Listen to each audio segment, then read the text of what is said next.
Good evening, gentlemen. Good evening, 4D. Good evening, Viv. Good evening. Okay, it's Thursday, March 27th, 2025. Storm in the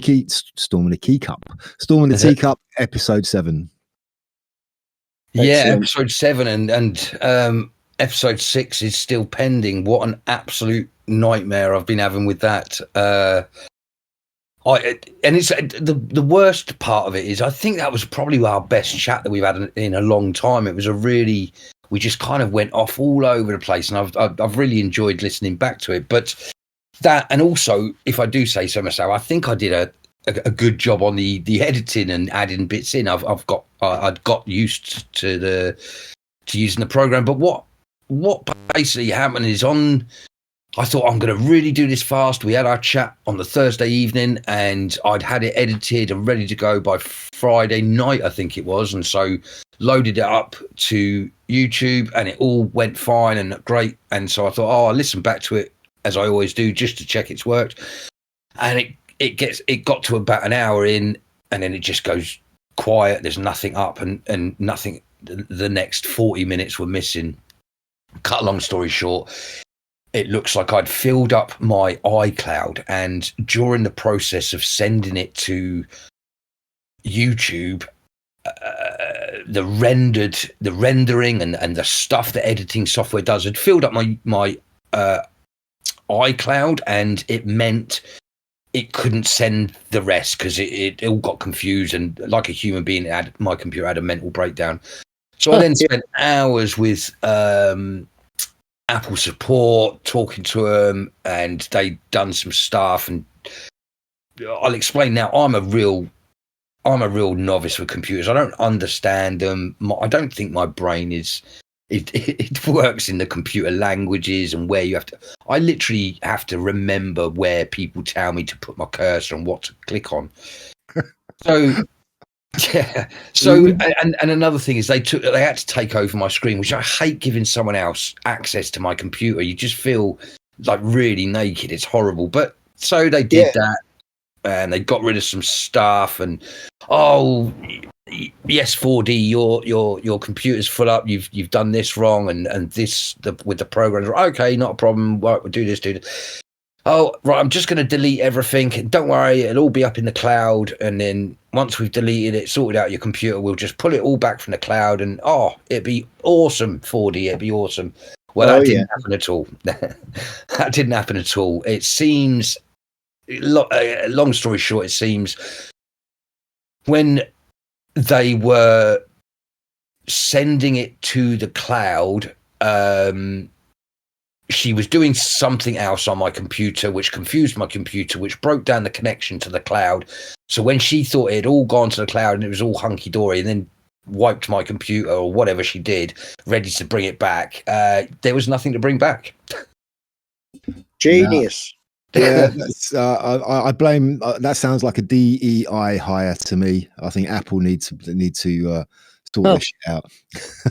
Yeah.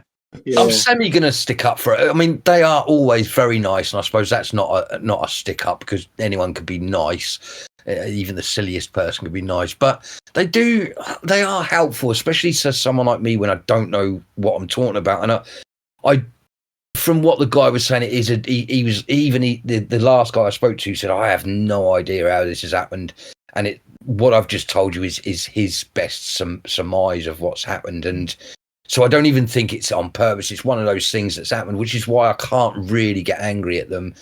Well, I can, because I'm gutted. I've lost 6 years worth of work, but it's one of those pains in the arsehole where it's an accident, I suppose. Well, I can get angry at them on your behalf, because I'm pissed off.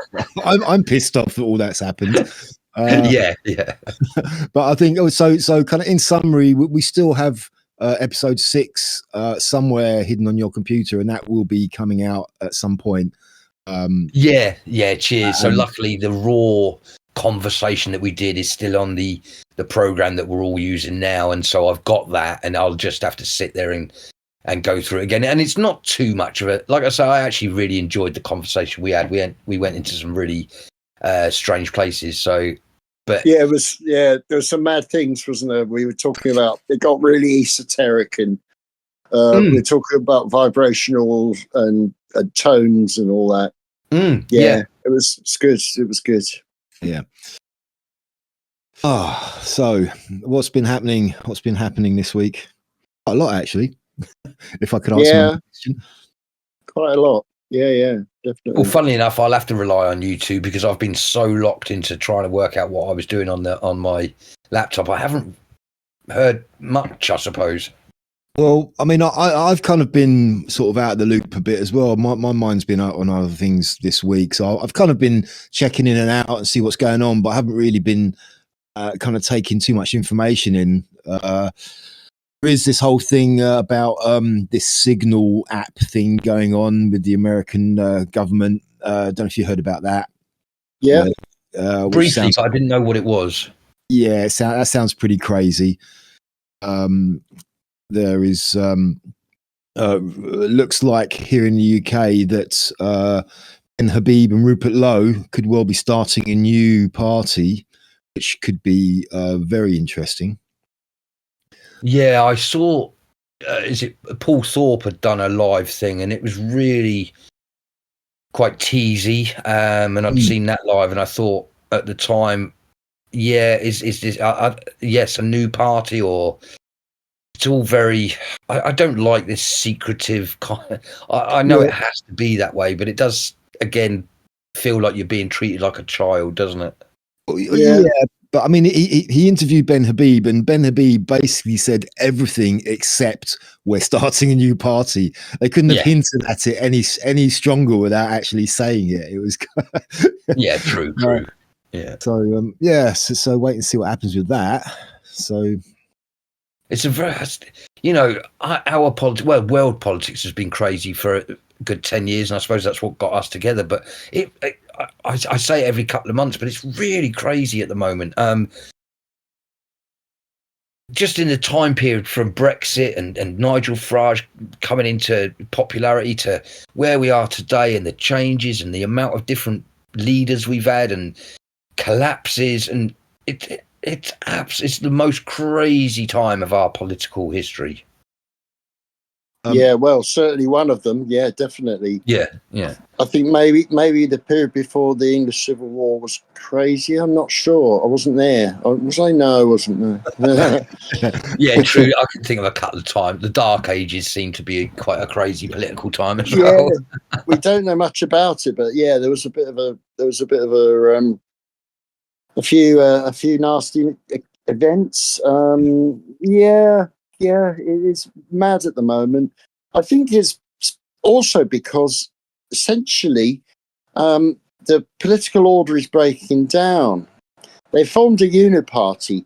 They're trying to stop any party that possibly is contrary to what the uniparty puts out. The uniparty being essentially a sort of deep state, a globalist or aligned party of various stripes. Yes. All the old political certainties have gone. Yeah, and that's as chaotic. I mean, it's a natural thing. It's the chaos is going to ensue from the breakdown of the existing order, and it's kind of exciting as well because we want this, don't we? We need this to happen. So we've got to accept. We've got to take the rough with the smooth to get where we want to go. Did any of you guys see this? I'm sorry because I'm not very good with names. I have no idea who this woman was anyway, but someone who was on one of the morning shows, and she was basically saying how it was to do with the school that had stopped Easter celebrations, and she said, well, you've got to come to the realization that this is no longer a Christian country. It's more atheist here anyway, and it's not the Muslims that are a problem. It's the atheists that are stopping all this. And it's that Babel Singh, Burble Singh, Catherine Burble. Catherine Burble Singh. Is that her? I honestly, even if you said her name, I wouldn't remember. I don't think I've ever seen her before, so I don't know who she was. Yeah. She's a head teacher of a school in London, and she's been kind of quite highly praised for being very, very strict, and so yeah, I don't know. I mean, some things she said I agree with, and some things she says I don't. I don't know if it was her though. Quite a young woman with an no offense to anyone, but one of those put on stupid smiles where you just feel like she's looking down at you. No, it probably wasn't her then. No, she does. She's quite tough, isn't she? The verbal scene. Yeah. Yeah. Really no. I suppose all I was going to say about it is it's painfully, in a way, it's painfully true. As I've always said, I don't believe in a God, but I do believe that I'm English and that my English ways are based on a Christian way of life. So I want my country to be a Christian country, and I believe my country is a Christian country. However, I suppose what she was saying, unfortunately, is a painful truth that people don't. Well, certainly there's not as many religious people. That's a fact. But even people like me, there's not people that believe in the Christian way of life as many as there used to be. I kind of half agree with you. What she was saying was, okay, there is some truth in it that there isn't, church attendances are down and people are kind of Christian sort of nominally now rather than actual proper church goers. But it sounds like she came out and she said it's because the whole point, what the whole problem was, this church, this school ditching Easter celebrations, and what it sounded like she was saying is like, well, we've got to do this, and it's like, no, she was kind of coming out and defending it, and then giving the reasons like this is because this isn't really a Christian country anymore, where it should be like the opposite. It should be like, well, we're not really a Christian country, but we need to do something about that, and the last thing we should be doing is cancelling Christianity. We should be trying to revitalize it. In our schools, especially. So that's a big problem I have with that. Yeah, and also, I would say, even though this is a religious fight, I'd say I'm fighting for the cultural reasons for this being a Christian country, because culturally, you don't have to have this argument that, oh, I'm an atheist, I don't believe in God, so therefore I'm not going to believe in love thy neighbor and don't kill people. Yeah, exactly. Yeah. We still want to keep the Christian morals. Absolutely. You don't have to necessarily go to church and believe in God, but the fact is, your whole existence, your whole culture in this country is a Christian one. It's based on Christianity and Christian values. So yeah, I've got the stats here. Go for it. Yeah. Based from the census, the last census, when was that? 2021. 46.2% of the population checked the box describing themselves as Christian. And that does kind of, you think, oh, well, that's less than half, but it's quite a lot compared to the next largest religious group, which is Islam. So we're looking at that, and then that is 6.5%. But, however, as a caveat, it's down from 59% in 2011, and 5% of that 46% care enough about attending church, basically. Yeah, I mean, so I think what it is it's the problem is not people identifying as Christians so much. It's creating a kind of a space for other ideologies to move in. Yeah, and the narrative now, even from Reform, seems to be kind of just surrendering it all now. Oh yeah, okay, well that's the way it's going, that's the way it is, there's nothing we can do about it. It's like no, that's not what should be happening here at all. And this thing with this school cancelling Easter is a part of that. It's another aspect of that. Everybody just seems to be giving up and saying, okay, well, that's the way it's going, so we just got to go with it. There does seem an aspect of it to me. This might be a bit of pushing a narrative, Oh yeah, I always say that, like, whatever we hear in the news, they want us to hear, because there's 100 stories every hour, so they pick and choose what they want us to know, that school cancelled Easter. I'm always trying to work out the back door of why that's what's being pushed, and so you can look at it two ways. You could look at it that someone out there is trying to get us awake to the point that we need to get back to Christianity, or you can put it to the point that they just want to get us angry. But it, depending on how you look at it, it's a very different story. Yeah. Yeah, I mean, I think there is a third possibility to that. I mean, I think getting us awake and getting us angry probably tied together, but there could be the other thing of, like, this is where they want us to go, regardless of how we feel or what we want. So it might not be about. Yeah. So you could say it could be, this is the white hats working behind the scenes to wake everybody up. It's like, yeah, okay. Or this is the black hats saying, screw you, we're going to take it where we want it to go, and it's not over there. The technocracy, which is a kind of religion as well, as is science, called science. When it's perverted science, it's called scientism. These are also they are types of religion just latched upon to fill a spiritual void in people. Because this funny thing with humans, experiments have shown there is a religious aspect, a sort of gap in our brain, a little space in our brain for spiritual cogitation, or that will accept it. It's funny when people lose a faith, but they search around and they find something else, like environmentalism is another religion.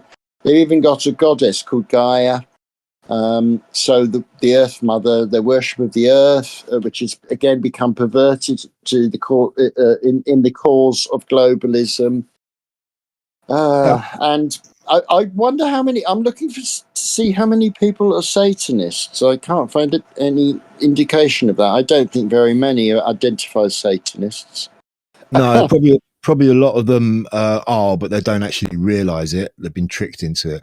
I do agree with you. I think it is part of the human condition. There is a part of us which has this desire to look beyond where we're at and to look for a higher meaning in life, and that always, almost always, manifests as something spiritual or religious. We're looking. There's got to be more than this. So there's a part of us always. I think that's kind of part of. That's how we evolve, isn't it? We always try and move up to a higher level some way or another, something greater than us, something bigger than us. And I think the ultimate of that is belief in God, or a God, or gods, or yes, indeed. There seems to have been many of them in our times, proving that yes, we have a desire, a need to follow. But I suppose I see it more, again, coming back to that pack animal idea. I feel that we're all very tribal, very pack orientated, and I suppose so it doesn't matter what the pack or what the leader of the pack is. We all desire to look up to the leader of the pack, I suppose. Well, in a sense, life is tough. Life is difficult, and life is dangerous. So many people are always looking for some kind of protection somewhere or other. And you have a leader of the pack. It's the one who has the strength and the willpower, the vision to sort of move into the unknown, if you like. And a lot of people are just willing to follow because it feels safe. It's some kind of feels like they have some kind of protection from that.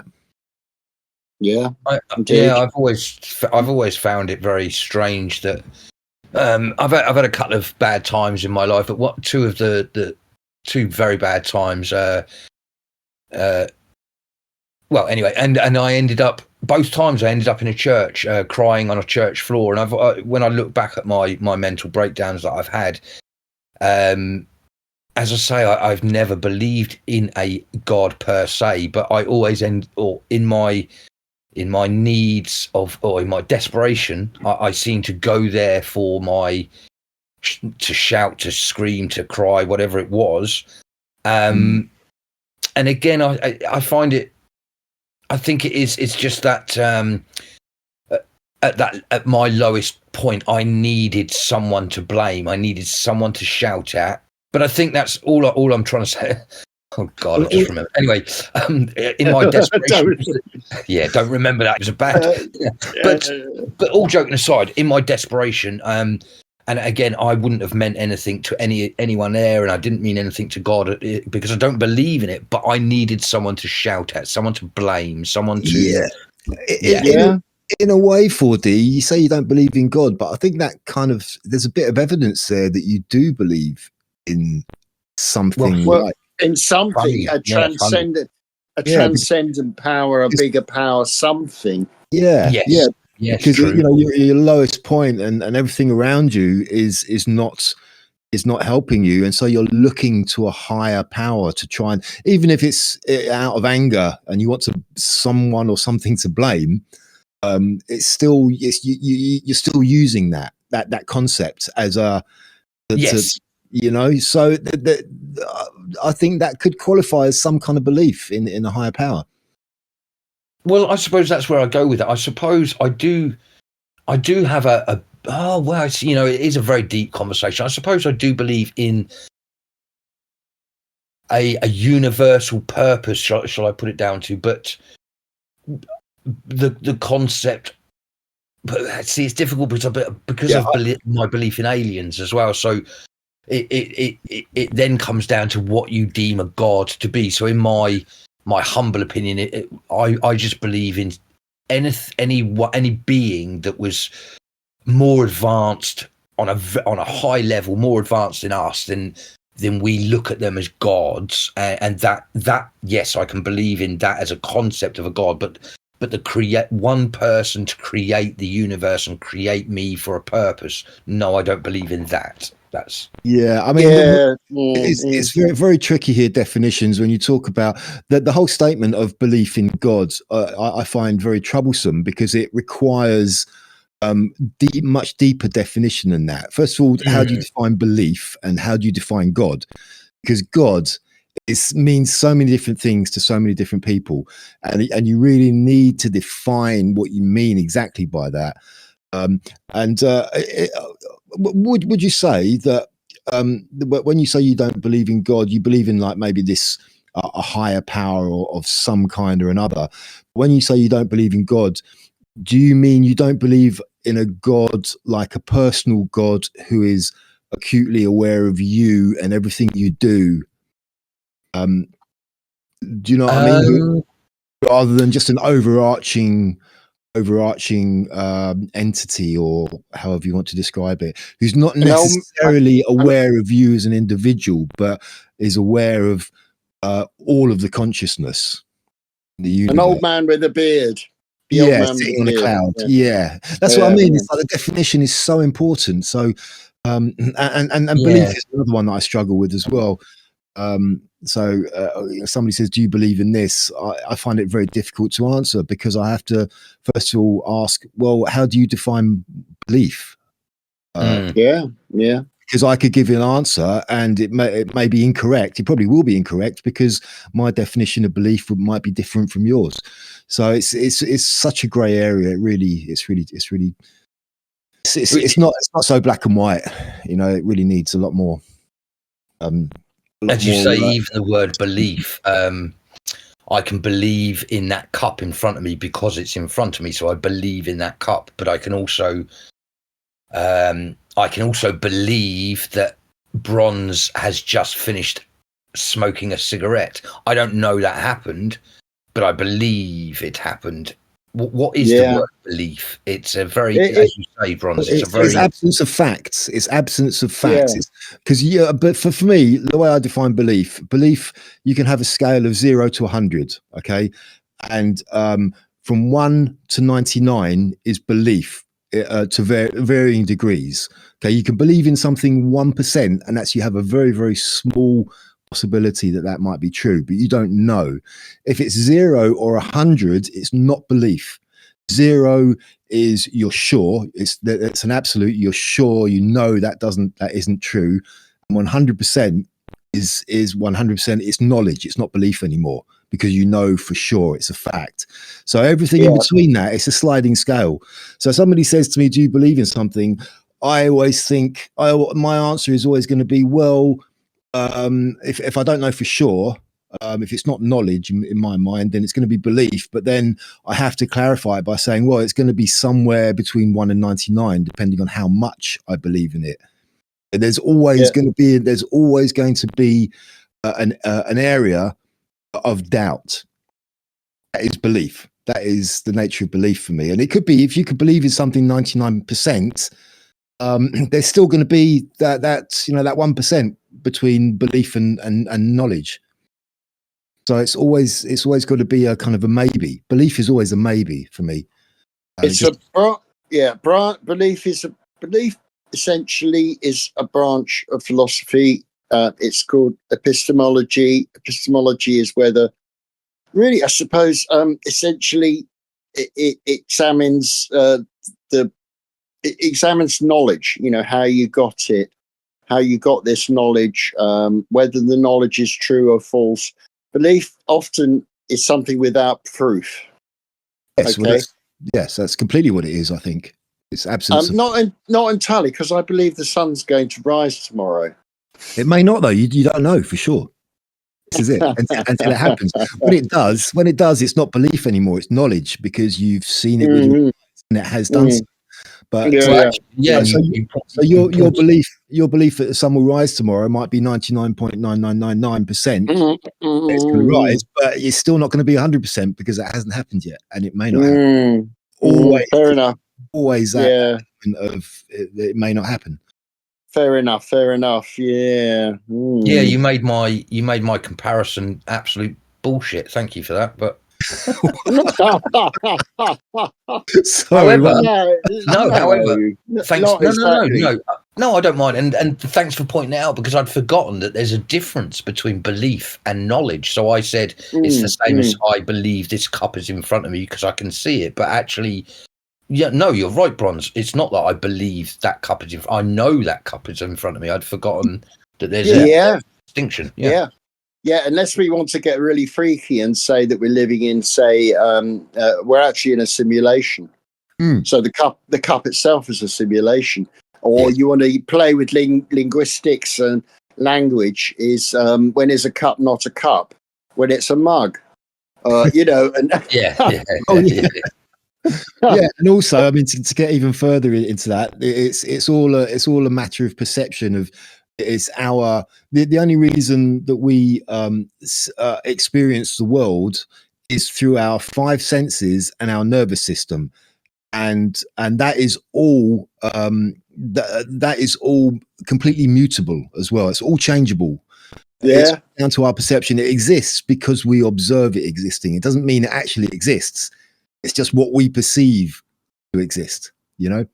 If a tree falls in the woods and no one's there to exactly. I was about to say that one. Old one. It's true. It's how our brain, how our senses and central nervous system organize the information that's coming into it. Doesn't necessarily mean that's how it is, but that's just how that's our the tools that we have with our body to be able to exist and carry on in this level of reality, if you like. Well, I have a deep problem with the word reality as well, because especially with my journey into mental health, but even to the point of let's say colorblindness. So I've got a friend who's colorblind. Now they see the world completely different to me. The reality neither of us are correct on the reality. My reality is my perception of that color red and that color blue. His perception of blue is, and also he can't describe blue to me, just as I can't describe blue to him. We both think we see the same blue. And actually, let's say then under me and Brondes, when neither of us are colorblind, but I don't know that he sees the same blue as me. And then you go into hearing, touch, taste. Actually, reality is a very obscure thing.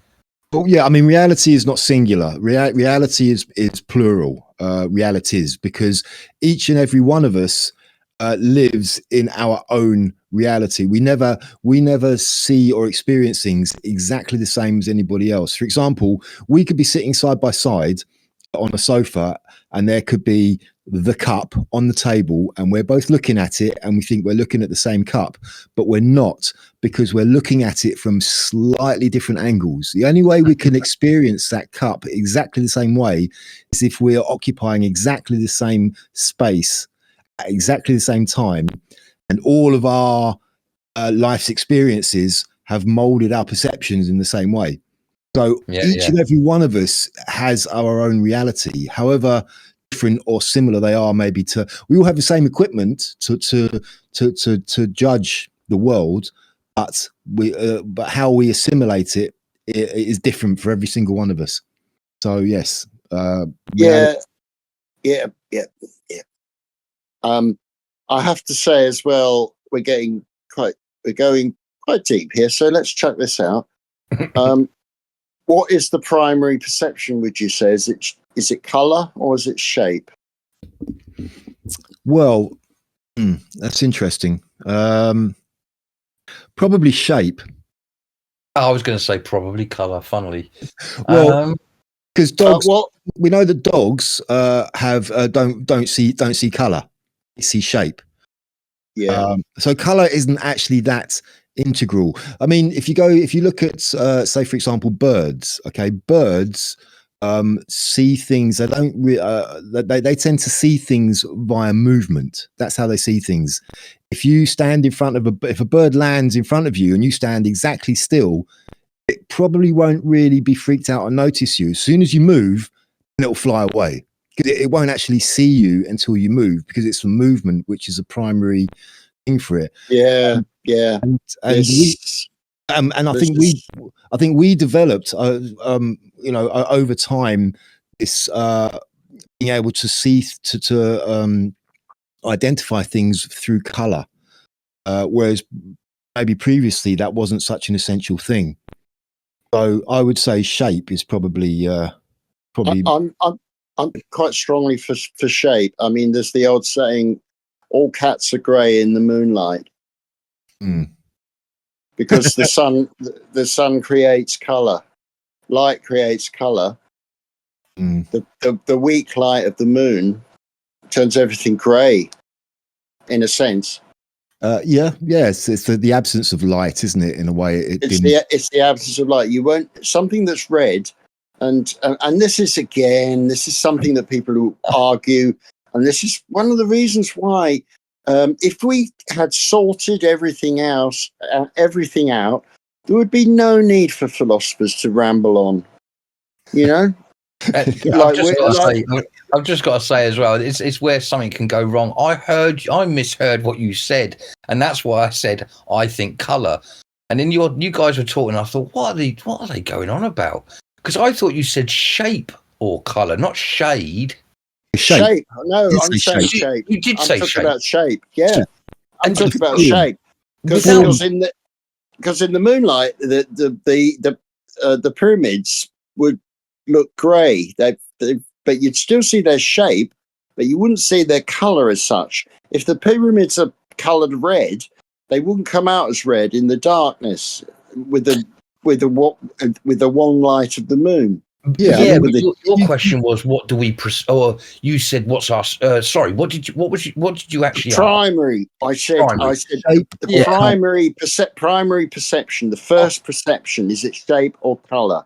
See, I would go back to the color, because surely, if you even think yourself, when something shocks you, or you see, or something in your eyesight is there, I would say the color is the first thing that your brain is aware of because of danger and things. Yeah. Whereas the shape of it is probably about the third or fourth things your brain comprehends. Yeah, surely. I wouldn't necessarily agree with that. I mean, Yeah, okay.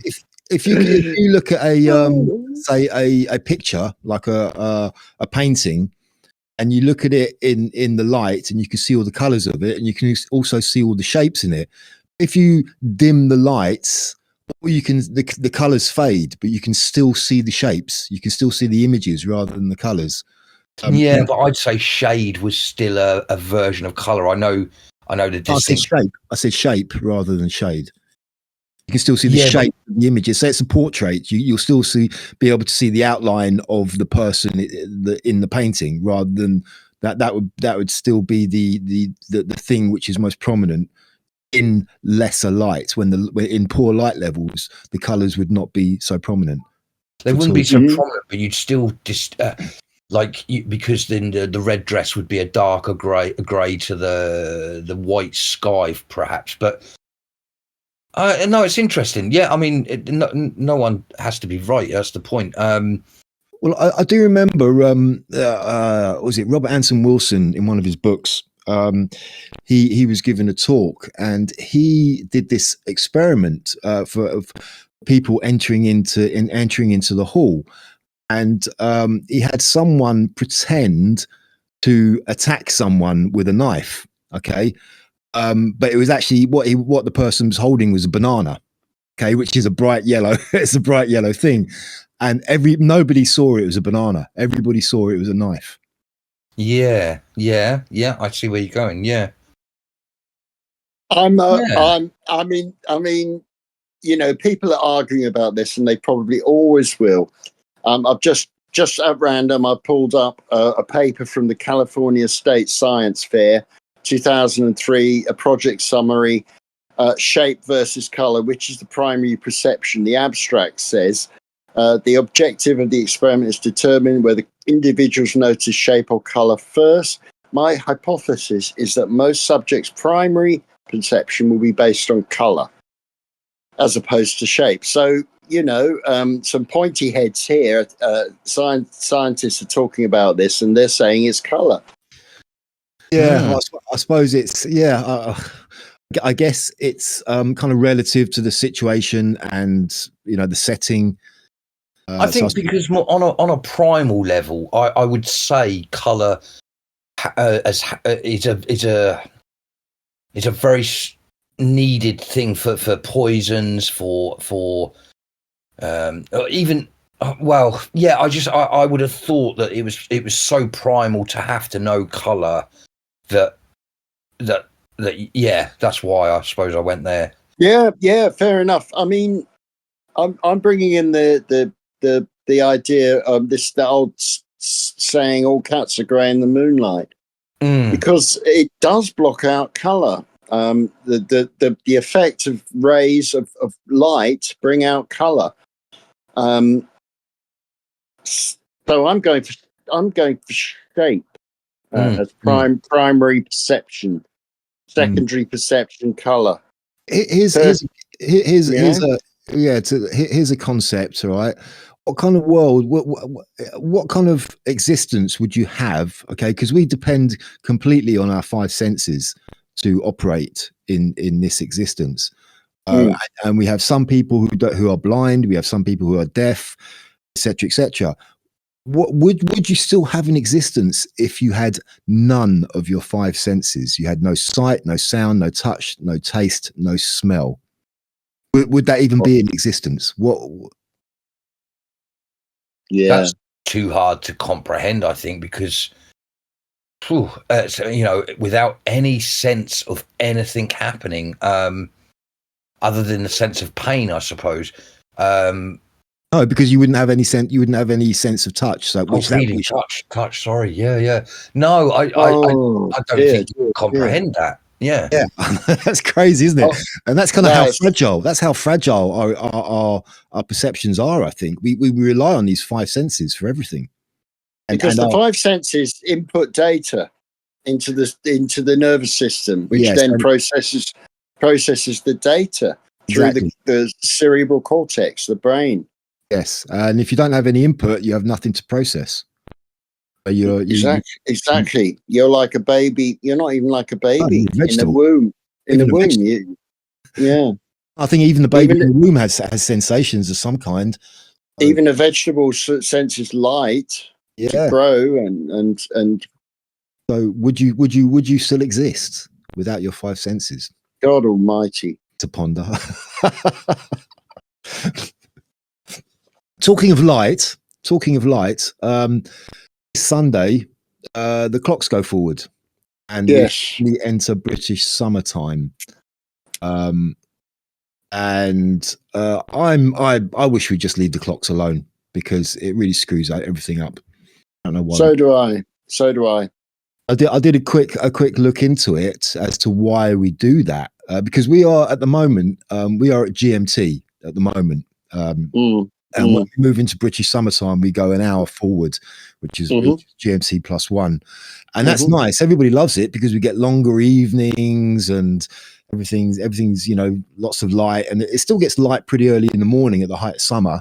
You're probably talking about maybe 5 o'clock in the morning. It starts to get light, maybe even a bit earlier than that. Love it. Around midsummer, yeah. But then, of course, when it comes, when the clocks go back in the autumn, it's so depressing. You just lose, everything gets dark all of a sudden at like 4 o'clock in the afternoon. And I still don't really understand why we still do that. I believe was it not for the farming, for farmers? Well, that's what they told us. Yes. Well, that's what they told us. Or kiddies at school.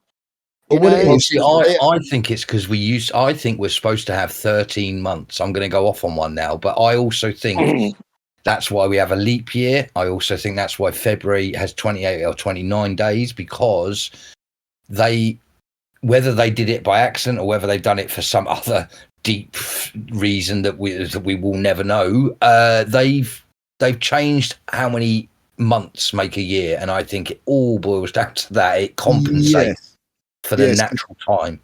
It does. I think the Romans had 10 months in a year, I believe. Oh yes, because if you look at the months, the names of the months, especially from September, October, November, December, we have Sept, Oct, Nov, Dec, which is 7, 8, 9, 10 in Latin.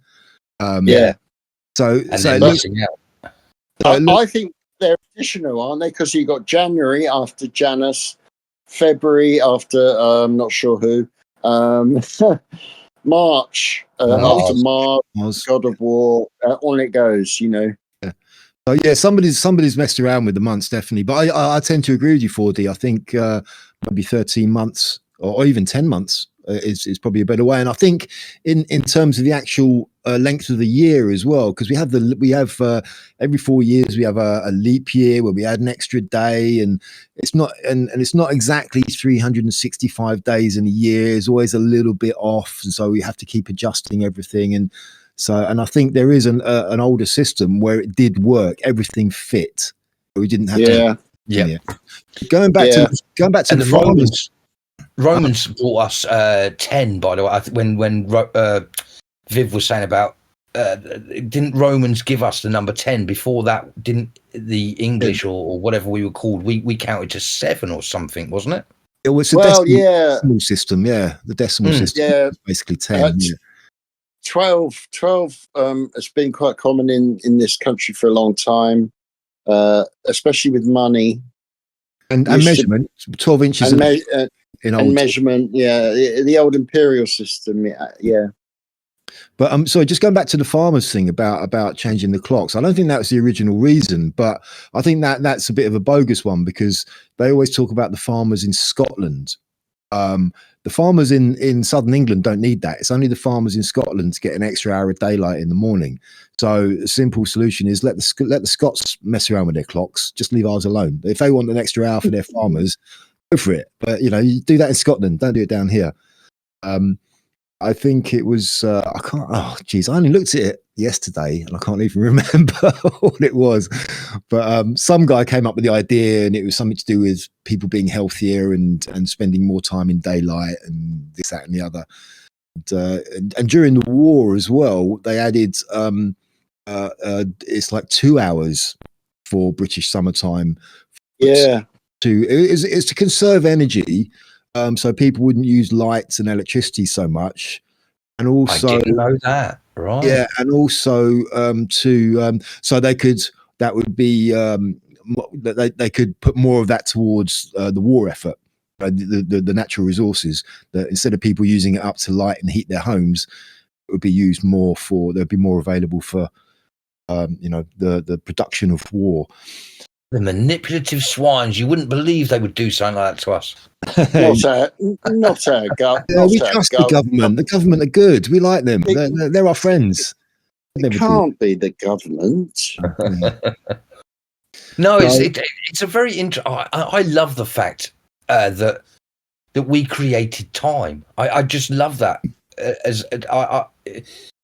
I said that in many bar fights where, as a drunk man, I'd be like, "Oh, shut up! We invented time. You got fuck all without us." But the concept that GMT and everything and now the world has an hour plus and an hour minus, and it may have been because of Scottish farmers, or it may have been something else. But whatever you believe, we created time, and it all starts in Greenwich, and I love that. Yeah, well, that goes back to when Britain ruled the waves. Britannia ruled the waves because Greenwich is the maritime for some reason the maritime centre. It's how we mapped the world and be well. It was we needed a way to navigate the seas. They knew how to do it with a compass on the ground, but they didn't know how to navigate the seas. And so the idea of putting lines of latitude and longitude and the whole GMT was invented. Yeah. When you first said that, and we invented time, I took it a different way, which would take us back down the philosophical rabbit hole in terms of our perceptions create time, rather than the British created, because we didn't actually create time, but we just created a structure for it rather than create. But the actual perception of time is a psychological thing that goes on. Of course. Of course. Have you ever waited for a bus and you're looking at those digital dot matrix displays and you're thinking, that's not right. It says 2 minutes. It's been longer than that. Surely it's been longer. Come on. The age-old saying, a watched kettle never boils. That's right. Yeah. And time always, when you're having fun, when you're enjoying yourself, time always flies. When you're bored, time always drags. It's so much down to our perception. It's all down to our perception. It's so true. People as well with time. There's several weird things about time. I just quickly put in. I've looked up about when daylight saving time (DST) arrived. And it was started in Germany in 1916 as a way to save energy resources such as coal, using fewer electric lights and less heating, and being more productive. And weeks after Germany introduced the daylight saving idea, other countries adopted the time, including the UK, where it was named British Summertime, or BST. So there we go. War. It's because of war. Yeah. Aye. BS time. I think we can call it BS time because it is BS. And it's also interesting to note that most people didn't really, up until the Industrial Revolution in the late 18th century, people didn't really have clocks. I mean, these were people of high standing who used clocks. People just got up when the sun rose. They went to work. They did what they were doing, and when it was dark, they hunkered down. They were inside, and then they went to sleep. So again, the clock that we see in towns and villages, even villages all around the country, was introduced, particularly in the towns, as a way of regimenting the newly industrialized townships. Yeah. So the workers, it was a work thing, wasn't it? It's a work thing, the workers could see, and you even have people coming around whenever people, knock up people. they'd come and knock you up and say, it's time to get to the factory. Look at the clock. You'd look up and, oh, yeah, good. It's a means of control, isn't it? It's another means. Yeah, it's a means of control as the society moved from an agrarian, mostly, farming economy to modern industrial economy during the Industrial Revolution. So, I find really interesting with time as well is, and it's something I'd love to define, but it seems the older you get, the quicker time passes, and it's not just everyone feels the same. Sorry, Frank. Yeah.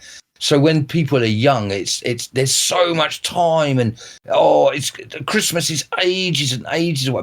And then old people say, "Oh God, I haven't got time to do anything." And it's for a long time I've thought about the concept that children are you're faster, you're going through the world faster, you can run faster, walk faster, you're talking faster, you've got energy, and then sort of the older you get, the slower you get, the more precise, the more thought goes into everything you do. And yet so when you're rushing around, there's lots and lots of time. And I even look at it from a superhero point of view. If you know the Flash or any of the Marvel superheroes that run fast, this idea that when you are doing things fast, everything around you is slow. So therefore, to a child, everything takes ages. But when you're slow and precise, everything goes quick. And I love the opposite of, you have to be quick for something to go slow, and slow for something to go quick. I think there is quite a simple explanation for that, which makes sense. It's like when you are a kid, say you are 8 years old. Okay, your entire life is 8 years. That's as well. Yes. When you become 50, your entire life is 50 years. So it just seems like it goes quicker because the length of time, your perception of a year becomes less and less and less as you get older. Yeah. And I found a very interesting concept, isn't it? And I found something that in 1968 there was a 3-year program to keep British summertime in place throughout the year. On average, there was a huge reduction in road casualties, but this has been attributed to new drink driving legislation in 1967. But in northern Scotland, there was a net increase in the number of people killed or seriously injured on the roads. And during the darkest days of September, sunrise would not take place until 10 in the morning in some places. So the Scottish, I guess there is a point. There is a point to that in Scotland.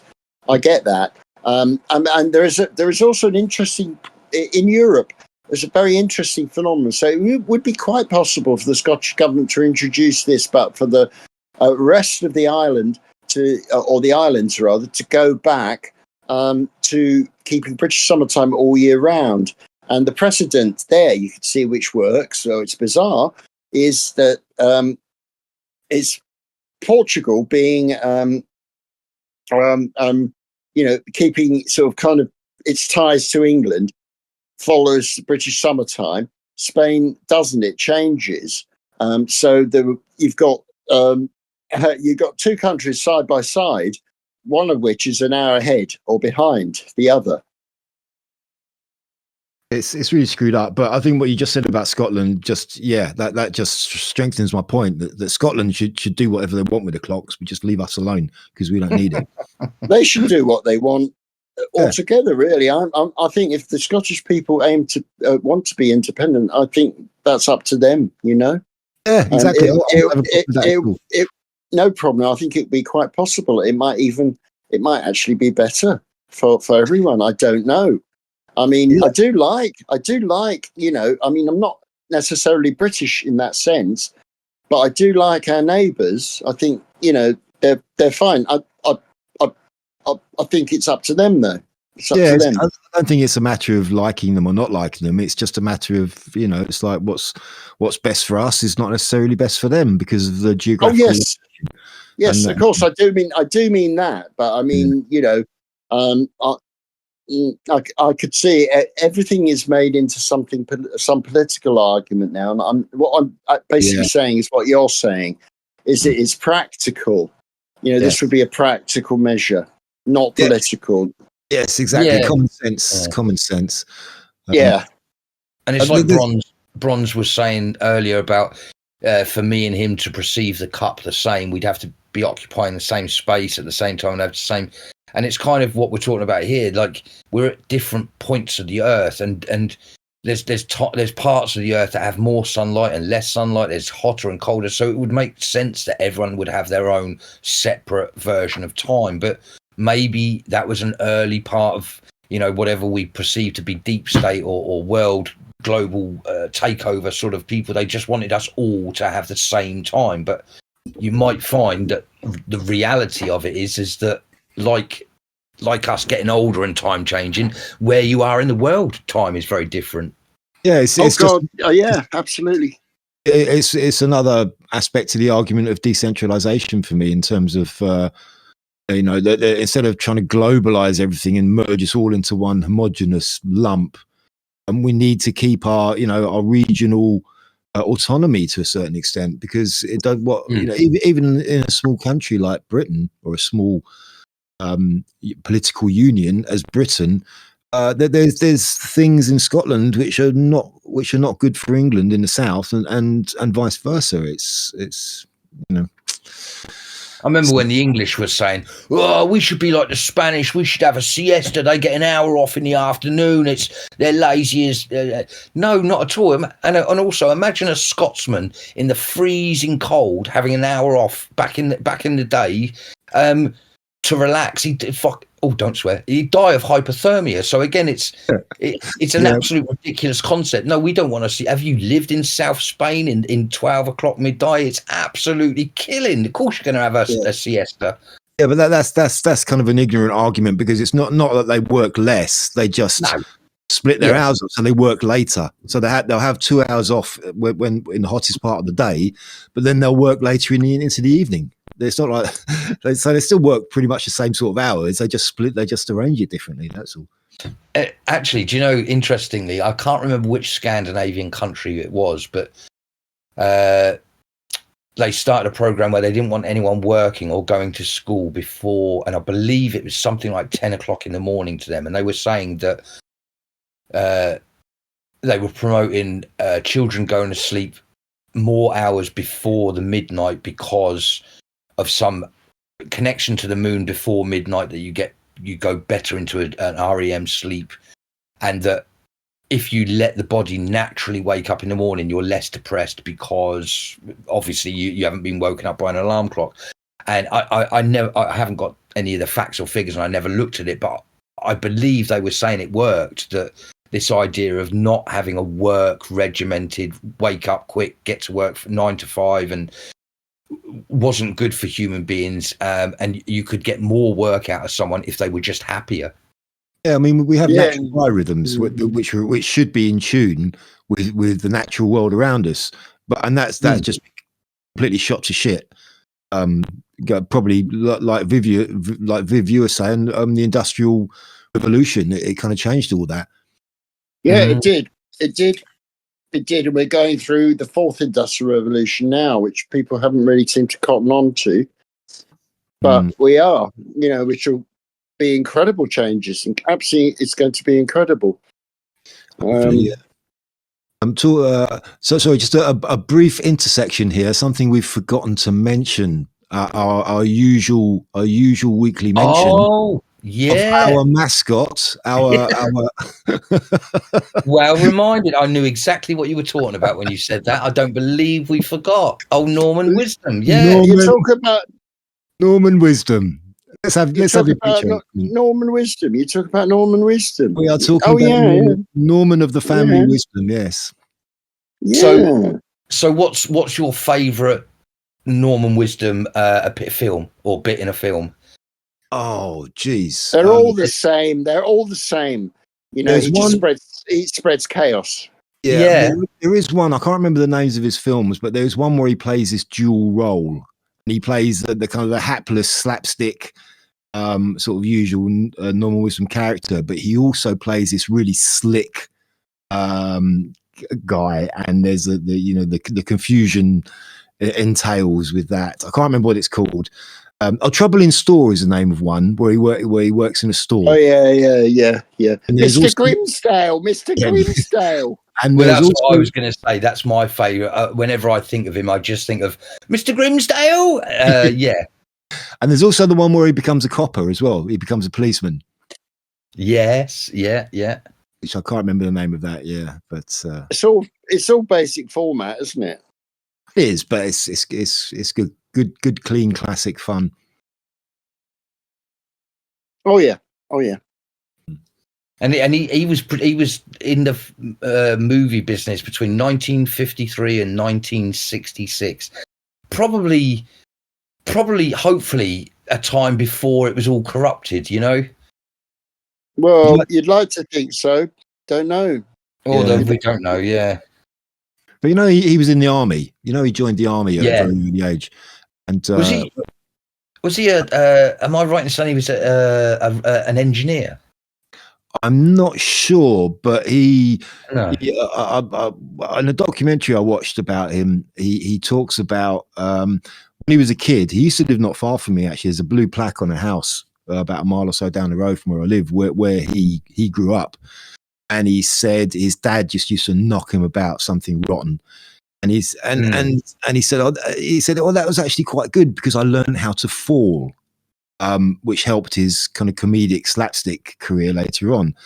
And at one time, this seems unbelievable to me. He walked, he was basically homeless. His dad kicked him out when he was really young, and he was out on the streets. And he walked from London to Cardiff in Wales to get a job. Walked. Yeah. And then he came back to London, and he was just homeless on the streets. He used to be kind of begging and getting bits of food here and there wherever he could. And then somebody once said to him, "Why don't you join the army?" He joined the army, and he said it transformed his life. That made him. And he learned to play an instrument, and they played in this band, and they used to all swap instruments. And so he said, "I learned to play all the other instruments. We all used to just swap over." Yeah. And so he goes, "I learned how to play all of these different instruments." He said it was incredible. And he could sing, and he was a really talented guy, really talented. It's interesting. His military service was 1930, and his first posting, so first place that he was sent to was the United Province of the British India. So yeah, I can imagine he went to quite a rough place in 1930, actually. And I was wrong. It just to say he was he was in the Royal Corps of Signals, so he was a signaller. There you go, good old Norman wisdom. Norman wisdom. And that use of comedy in the face of a horrible situation. You were saying that he attributed being able to fall over to being beaten badly by his dad, and it's a horrible, it's such a horrible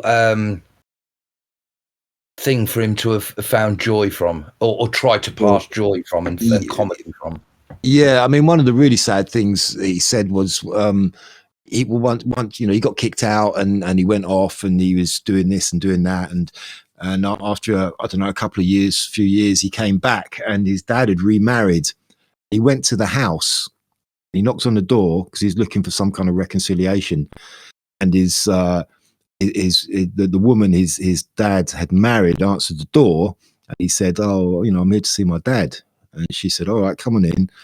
He went in. He sat in the living room, and after a short while, his dad came in. Said to him, "Get out. I don't ever want to see you again." Wow. Can you believe that? I mean, I think this is when he was still a teenager. I mean, can you imagine having that happen to you? Incredible. It does really break my heart because of what I'm going on with my own son. As I say, I could never. What a horrible. It's inconceivable, isn't it? It's just unbelievable. Yeah. Somebody could be like that. Yeah. Anyway, let's move on. Let's move on. Yeah. Actually, yeah. But I am glad that you mentioned him, because otherwise we wouldn't have got him in this episode. Yeah. Apparently the car company Kia, What about what about KIA? They brought out a new car. It's called the Kia Starmer. It's a perfect car for people who can't do U-turns and who want to do them. it can only turn left. yeah. It runs on gifts of clothes and holidays. Yeah. Very good. You should have saved that one to the end, Viv. You're gonna have to think up. You're gonna have to think up another one now for the end. Yeah, I know. What else is there? That's what I was going to say. The other thing was day that had come out. Oh, sorry for it was the chemtrails. I see that RFK Jr. has literally, I mean, now the cat's out of the bag, because he said in a quote words to the effect of, we're going to stop them raining down these poisons on us. And I'm not going to try and surmise what he said, but basically saying that we're going to stop geoengineering and not even basically, he put it in words. He said geoengineering and spraying us with poisons. So that cat's out of that bag. Yeah, he just basically confirmed it's true. Well, he did that a while back when he talked about taking fluoride out of the water supply. So basically admitting that they put fluoride in the water supply, and he wants to take it out, meaning it's not good. So there you go, another one. Chemtrails is a personal one for me. I lost a friend over the concept of, as I was saying, as from an engineer's point of view, it makes no sense that those smoke stays up there. And so I was sort of saying, no, I know for a fact that's not real. And this other engineer just couldn't handle that from me, and said I was and so that friendship broke down. And I just think, wow, just over chemtrails. Yeah, but that means a lot to me. I can't stand that people don't realize that that's not how smoke and steam works.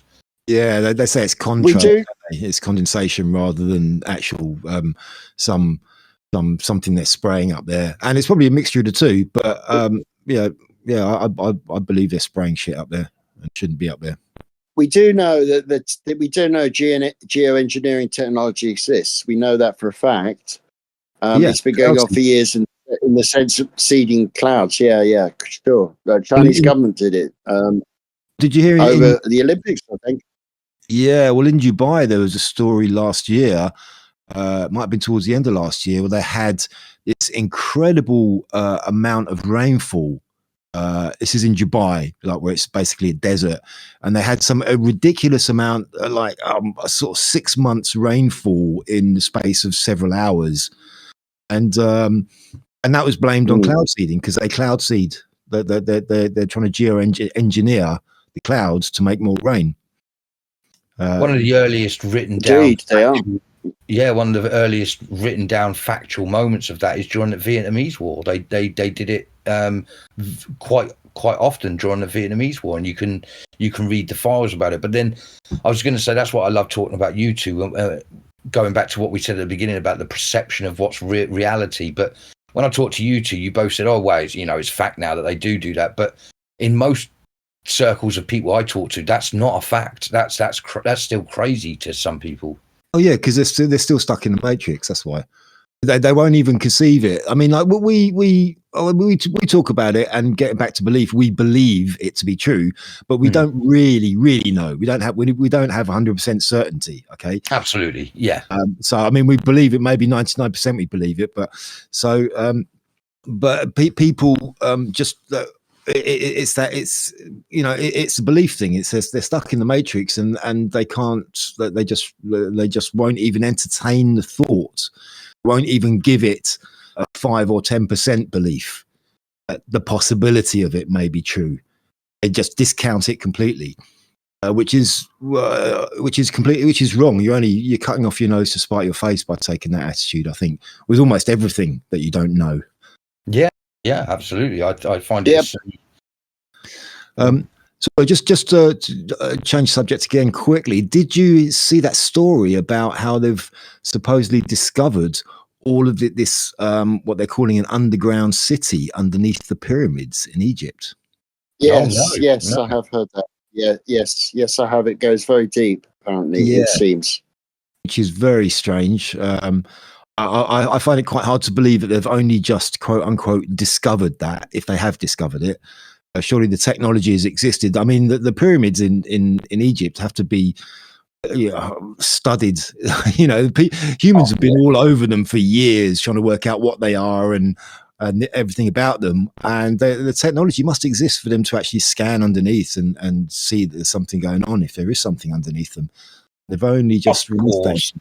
That's been thermally looked at. That's been infraredly looked at. That's been sonar. That's been had everything done to it. It's ridiculous. Yes. So it makes me think it's all about the timing.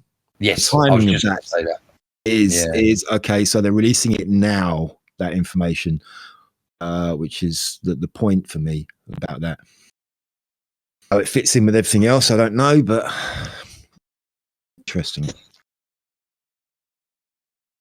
Yeah, it is. I'm looking forward to people looking into the Bosnian pyramids as well. Again, I think that's a very lesser known thing. Yeah, I'm less than I didn't even know there were pyramids in Bosnia. You've just told me something I didn't know. So I'm sure the vast majority of people are not aware of that at all. No, and I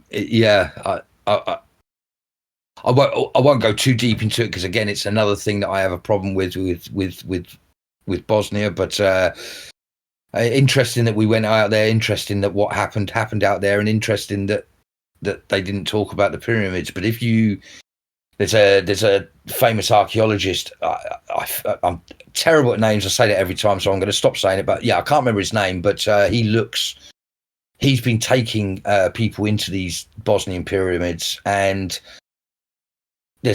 from his point of view and from the YouTubes that he makes, he wants us to believe that when people go down there, they get fixed of different problems. We're talking about things like Parkinson's. We're talking about things like what was the other thing he was talking about? Well, anything to do with where the blood isn't flowing properly or the nervous system isn't flowing properly. He believes there's some kind of resonance, funnily enough, sound resonance that's echoing around these Bosnian pyramids and that are healing people. So have a look at that. Getting back onto vibrations. Yeah. But there's a lot of argument about these pyramids. I do know that. I don't know much about them, but there's two camps, as usual. One say, they're man-made structures. The other say, they're natural structures. Yeah. Nothing in nature has a straight line, let alone the shape of a pyramid. So they've got to be unnatural, shall we say. I won't say man-made necessarily, but certainly not natural phenomena. No, and even the age of them is so hotly contested. We're led to believe they're only a couple of thousand years old, but there's a lot of proof that they're sort of tens of thousands of years old. And it's what I said that I got on to being a sort of a conspiracy theorist, if you will, from Egyptology. I've always been so interested in the pyramids, and I was lucky enough to get to see the pyramids before. I believe now you can't even get close enough to see them anymore. But when was it? 1996, I think I went there, and brilliant. But even the point that is it in the City of the Kings, they represent Orion's belt in exactly the right position, so that if you were above the Earth and you looked down, that would make the constellation of Orion's belt. Exactly. You cannot tell me that not. Yes. It must be a song. My view of that is it must be an earthly. Like if I write help on a piece of paper and put it up, or on a flag, and put it up, or I do smoke rings. If you've got something in a mathematical shape to represent a constellation that is constant in the sky, I would say that's someone on this planet broadcasting it out outwards to somewhere else. Why would humans have even had a knowledge of how to do that, let alone why would they do it anyway? Well, yes, it's got to be seen from the sky. It's got to be seen from above to make any sense. And it also leads on to the fact that if you look at the constellation of Orion, you've got the 3 stars which make up the belt, but you've also got 4 other stars. So Yes. It's once upon a time, would there have been 4 other pyramids in that they're still there. They're still there. A lot of them. So because again, we only know the main pyramids, but a lot of them are smaller. Some of them are underground because of over the years they've been covered in sand. But I think it's with thermal imaging they can still sort of see the concrete structures or whatever it is, or the limestone structures. So those other 4 stars are there and represented in pyramids. Yes. Right. Yeah. But there's pyramids. It's another thing that it was before humans were traveling around the world, and yet on every continent of the planet, there's an early representation of pyramids. Whether you go to China, whether you go to South America, and that can't have been something. It's implausible to believe that someone set sail from South America to the other side of the world, saw a pyramid, came back and said, "Oh, guys, I've seen this." There just wouldn't have been the time that, and there wasn't the capability of doing that. And so you say to yourself, it must have been from an advanced, just on that concept alone, it must have been from a more advanced civilization, whether they were here or somewhere else. From what we know about our history, we couldn't have done that. Yeah. We do know that ancient peoples and peoples really quite up to, again, back to the Industrial Revolution. We didn't have much light on the earth. Our eyes were drawn to the sky, and the sky was enormously important to people, and the stars. And we do know there's an African tribe called the Dogon. I think they're from Mali. They're a very ancient African ethnic group who have a very extraordinary knowledge of astronomy, detailed descriptions of stars and planets. They say they know about Sirius. They know about stars that people didn't discover. But what's a bit creepy about this is they say that their ancestors were descendants of beings from the Sirius star system. Well, they knew that the Sirius star system was a binary star. Yes, and there's did. Yes. How on earth would they know that? They knew that. So there's something going on there. Absolutely. And weren't they the ones that had the sort of cave paintings or whatever you want to call them of the very tall, thin alien? Yes. Type? Yeah. Yes. I believe so. Don't quote me on that, but I do. The Dogons have been are notable for their knowledge of astronomy and the fact that they could see something in the constellation or that area of Sirius that nobody can see. They don't have telescopes, but they knew. And it blows away the modern theory that we are in an ever expanding universe and that our planet is constantly spinning. And it's one of these things that really drives me crazy, that I don't believe in flat earth. I just want to put that out there before I even go down this one. But what we're told is not right, because my granddad saw exactly the same star that I see today, and the people you're talking about from thousands of years ago saw exactly the same star in exactly the same position. If I was in an ever-expanding universe and if my planet was constantly spinning around a moon, there is no possible way that I could see the same star every night. But not only that I would see the same star my granddad saw, and he would see the same star that someone 2,000 years ago saw, and thus the lie of our universe is definitely part of the bigger lie that's going on, because it makes no sense that we're in an ever expanding universe after a Big Bang Theory. It can't be true. I mean, I want to say about the Dogons as well. is that this happens, and we touched on this when we were talking about Shakespeare last week. That the whole idea of the Dogons has received a lot of interest, but there are a lot of people who debunk this by saying that the knowledge the Dogons give out was received by them from Europeans. This seems a little bit racist to me. What, the Dogon, to say, it's very, if not racist, Eurocentric. A bit like saying Shakespeare couldn't have written because he was a commoner. He couldn't have written the plays because he was a commoner. And it's like saying, the Dogons, they couldn't have done that because they're European. They're not European. So we can take some of the debunking with a pinch of salt, that whilst accepting that, that may be true, but at the same time, the cosmology, the idea that they came from outer space, from this star, is very interesting indeed. I know 4D likes this stuff. Very much, yeah. My story is the Anunnaki. I love the story of the Anunnaki. I kind of subscribe to that idea of theory, but yes. Well, I think there's enough evidence of all of this sort of stuff out there. If nothing else, you just have to keep an open mind. You have to. Yeah. It's the only sensible position. I'm not a believer.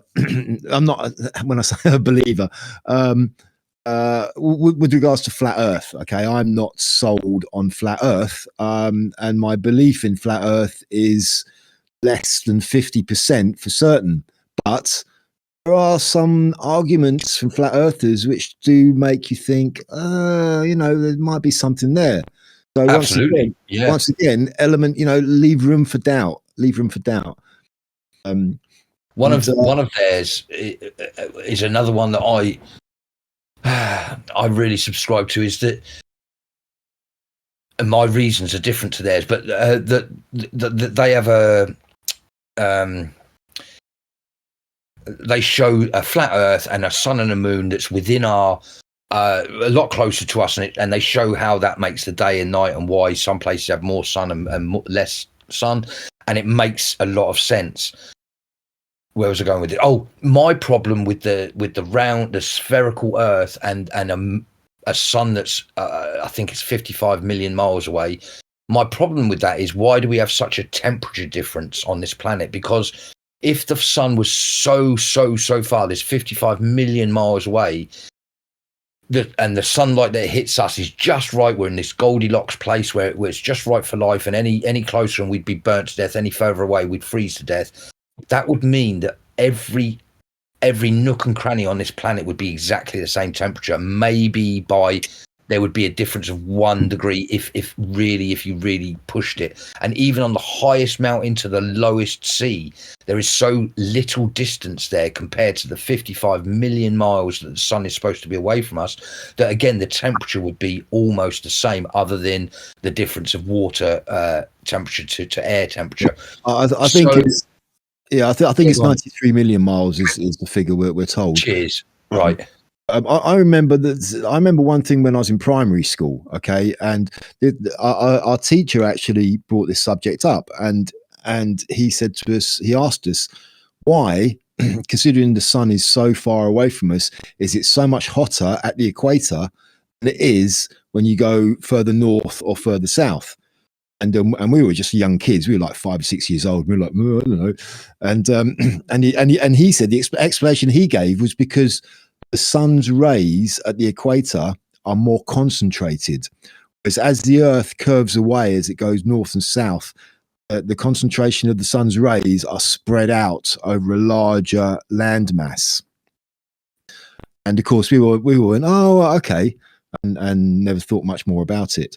But even that, I kind of think, like the point you just made, 4D, kind of makes me think, it's such a long distance. The distance between how closer the equator is to the sun and how close the poles are to the sun is minuscule compared to the actual distance the sun is. Yeah. Even given the concentration of the rays they are more concentrated on the equator, it still doesn't quite add up. I mean, there is one flat Earth argument which I find quite interesting, and it's based on the globe Earth theory. Okay, we apparently know how large the Earth is. At the equator, we know the circumference; it's so many thousands of miles. It's measured. We know how the distance from pole to pole, so we know the size of the Earth, and from that, we can work out mathematically what the curvature of the Earth is at any given point. Okay, so if you're standing at sea level and you're looking off in on a clear day, and you have an unobstructed view, there's going to be a point where if the Earth curves away from you, that's where the visibility ends, because you can't see over the curve. Okay. And you can work out, judging by, say, it's someone who is 6 foot tall, standing at sea level with an unobstructed view. There's a mathematical equation that you can work out how far you can see before the curvature of the Earth obscures your vision. Okay. That's right. Yeah. And I mean, that is a mathematical formula based on the figures we know about the size of the Earth. And I believe, I can't remember the exact distance it is now, but it's okay. The closest point between England and France is between Dover and Calais. Okay. And that distance is about 20 odd miles, maybe a bit more. Okay. 26. Is 26 miles. Thank you. 24, 26, something like that. Yeah, something like that. And I have actually been at Folkestone, which is just a few miles down the coast from Dover. And I have been able to see the coast of France, which is further than Dover Calais. It's a bit further. Okay. And according to this equation, we cannot supposedly, because of the curvature of the Earth, see that far. I have seen that far. So it's an interesting. I grew up in Portsmouth, and I can promise that you're telling the truth. I on a clear day from Portsmouth, you can see France. You can even see the Isle of Wight, and then beyond that, you can see France. And it's a lot further for Portsmouth to see France than it is from Dover. So I mean, it's a very interesting argument they put up there. As I say, I don't really believe in the in the flat Earth theory, but that is one that you kind of blows your mind. Although there is also a theory that the naked eye can only see 6 miles. So that's true. That's untrue. But, yeah, I was going to say that would also tell me that it's untrue, because I know that we looked at France from Portsmouth. So, hey, it brings us back to what is reality. I have no idea, mate. But it doesn't add up, and if it doesn't add up, and you've got to look at what does add up. However crazy or fantastical or ridiculous that may seem, if something doesn't add up, and you can find something that does add up, then you might be a bit closer to the truth. Yeah, I don't know if I've said this before, but my theory, if you will, is that I think it's kind of somewhere in the middle, in that our Earth is a lot bigger than we're led to believe it is. And that's all it is that, let's say the Earth is 10 times bigger than we believe it is, and that Admiral Byrd was true when he said he flew over the South Pole and there's so much land that we haven't seen, it's unbelievable. I think that's true. I think that's the actual truth. And so that would then say, well, yeah, the curvature of the Earth would be a lot less. So you would see a lot further. But then you say, well, why would they lie about the size of the Earth? It makes no sense. Because they don't want us to go any further. I mean, the United Nations, the logo of the United Nations is a flat Earth map with the North Pole at the center. That's right. Yeah. And what would be in the flat Earth map, the South Pole wouldn't be a South Pole; it's an ice wall all the way around the outside. And there's also representations of older maps which have this map, which show the ice wall around the outside, but then beyond that, there's more land. Well, that's my idea. Is that let's imagine a football, and on that football, we'll put an ice wall, a circular ice wall on somewhere on that football. We're inside that wall, but the rest of the ball is unknown to us, and yet we perceive everything in the little ice wall part of the ball to be the complete ball. Yeah. Yeah, we are not allowed. We are not allowed to go to Antarctica. Only that's certain. right. It's one of those things that every country still abides by. Yeah, we're not allowed. It's, you try and go to South Antarctica, you're allowed. There are tours which go to Antarctica, but it's obviously a very small designated area. You can't just go, I'm off to South Pole and just go any which way you want. You're going to be stopped. There's something there that they do not want us to know or to see. It's for sure. Yeah, and I was down in the Falkland Islands for 6 months, and it's very cold and it's very boring. But I always used to sit there and think, I wonder why we fought so hard for the Falkland Islands. It's so far away from England. I get that it's a great trading post, but that doesn't hold water for me. But then when you perceive that there might be more to Antarctica than meets the eyes, then Falklands becomes very important, one of the closest places to Antarctica. Yeah. I mean, that could be one thing. There's also the thing of Margaret Thatcher had an election coming up, and that guaranteed her winning the election, fighting for the Falklands as well. True, and I believe that one more, but yeah. Yeah. No, it's all very interesting stuff. Again, we're not saying yes, nay, or to any of it. It's just all very interesting stuff. I was always I did go with the flat Earth for a while, because some of their arguments are compelling and you really get into it.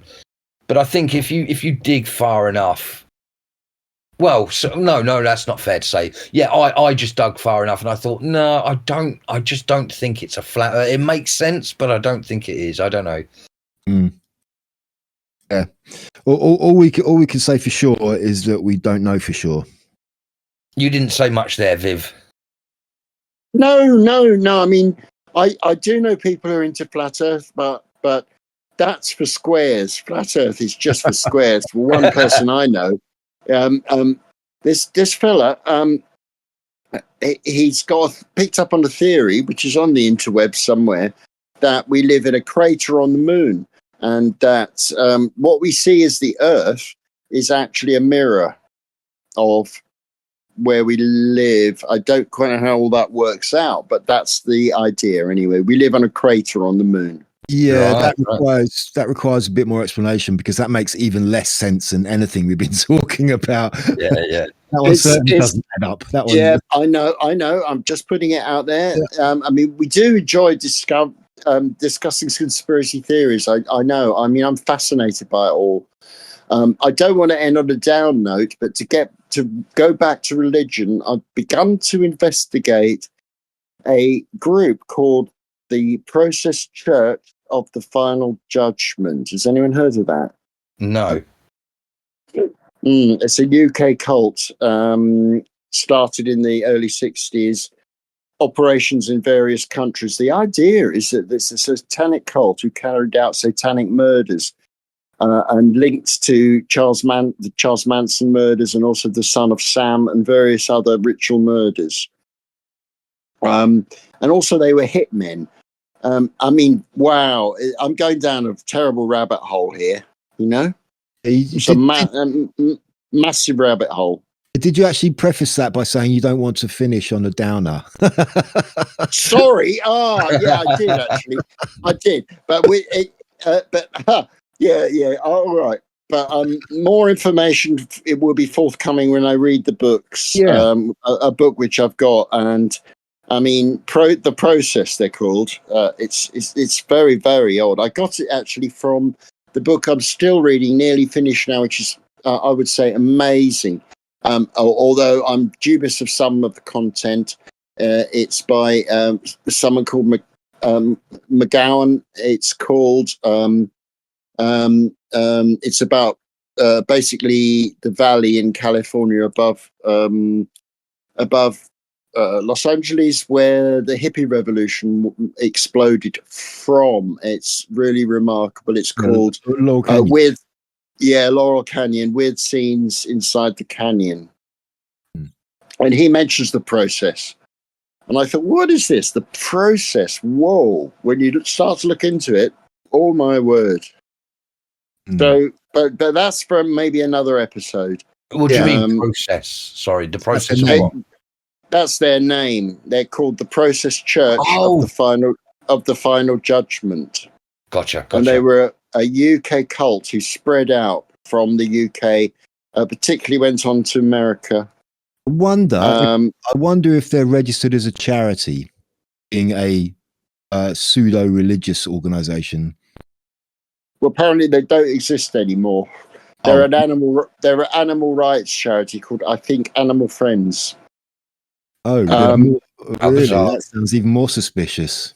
Yeah. Check it. Just type into your search bar the Process Church of the Final Judgment and have a look at their logo. And I mean, the graphic design is amazing. Their graphic design is shockingly good. The Process Church of the Final Judgment, which is kind of freaky in itself. Oh, okay. Yeah, we'll keep us posted on that one, Viv. I'm sure. I will. Don't you worry. Oh, I've got it up now. I see. Yes, I see. Well, yeah.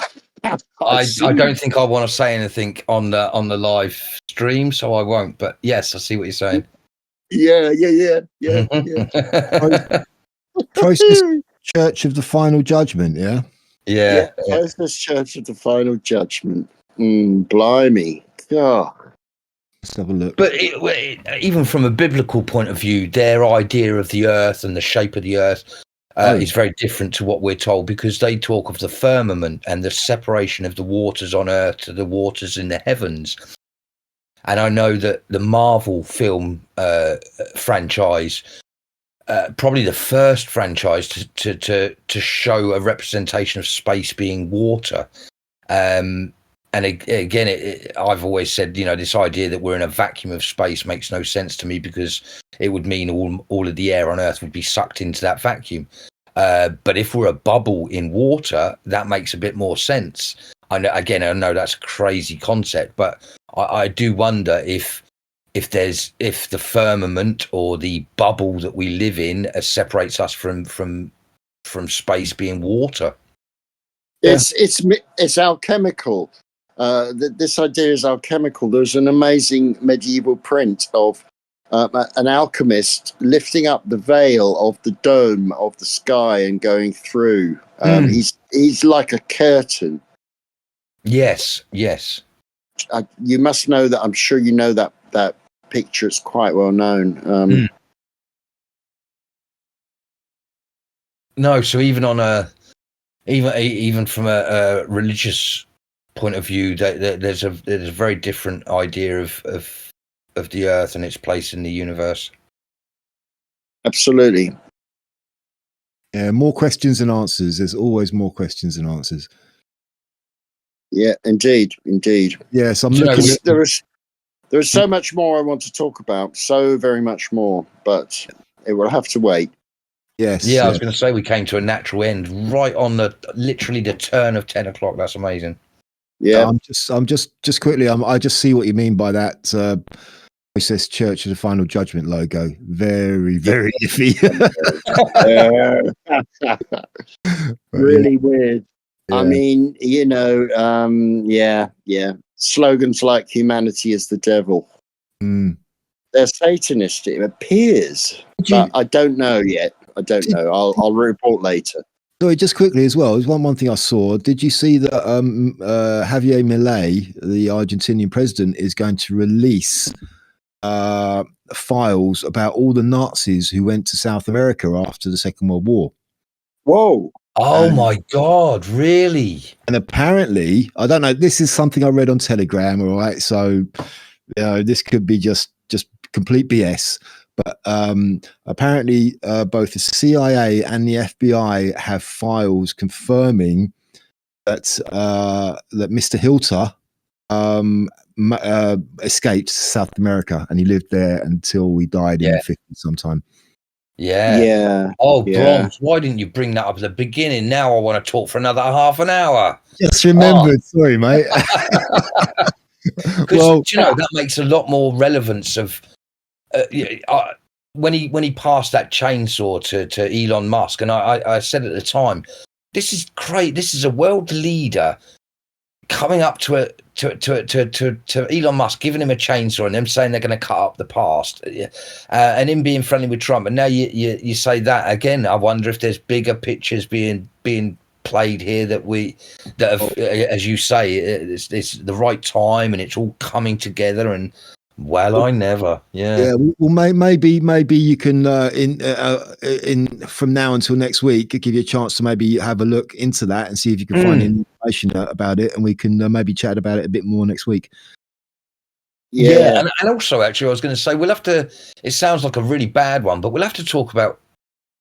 Dare we talk about it? But we'll have to talk about Satanism, because, again, these things need to be talked about. People should know about this stuff, because something briefly was brought up before that there's not many of them. But I was going to say that evil men don't show who they are, and I'd say there's probably more than are documented. But anyway, that's another thing we'll have to dive into one day.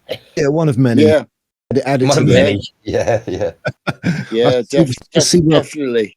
See where our conversations take us. I'm sure it will pop up at some time or another. Finally, we do know that there was a rat line to remove Nazis to Argentina. I think under the President Perón in Argentina at the time, I believe. So yeah, that's again perhaps a conspiracy fact rather than a theory. There's no doubt that a lot of them went over there. I was in Brazil back in 2010, and we were traveling to find. There's actually a town. I stayed in a place called Florianopolis, which is an island off of the coast, kind of down towards the south. And just inland, I don't know how many miles it was or how many kilometers, there's a town called Blumenau, and it's meant to be a kind of it was set up by Germans. And we kind of decided to go off and go and visit it. And it was really crap, as it turned out, but we kind of got lost. We didn't quite know where it was. And we were on this like road, and there was this guy standing outside his house, this old guy. And we stopped, and the person I was with went to ask him directions, and even I could tell he was German. He was speaking Portuguese, Brazilian Portuguese, but with a really strong German accent. Yeah.